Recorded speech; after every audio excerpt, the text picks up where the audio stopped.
Imbitado ka po sa presinto, sir. Oh, bakit naman? Ayon sa investigasyon, dalawa daw po yung dumukot doon sa babae.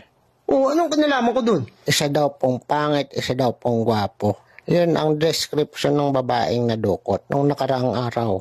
Oh, Dito sa lugar po natin, isa ka po sa pwedeng maging suspect. Kasi ang pagkakabanggit po ng babae, hawig ni Alden Richard na may parang Jack Roberto ang datingan, malakas ang appeal. Mukhang habulin ng babae, tsaka parang naging crush niya nga daw eh. para tao ka, ano? Eh pag ganyan ang description, ikaw lang talaga yung magiging suspect. Alo? Di naman! Sabi ng mga investigador, ikaw na ikaw yung mga description eh. Di ba sir? Uy!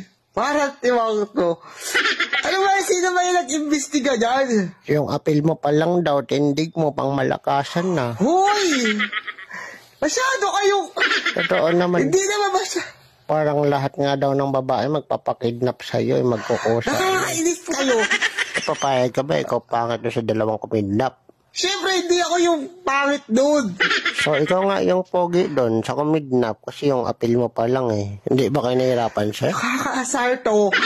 Tagasan yung pangit mong kasama na kumidnap din? Kaibigan mo ba yun? Nakadun din yun sa amin, kaibigan ko. Pero pangit talaga yun. Sumama ka na sa amin sa presinto, pilingerong tipaklong.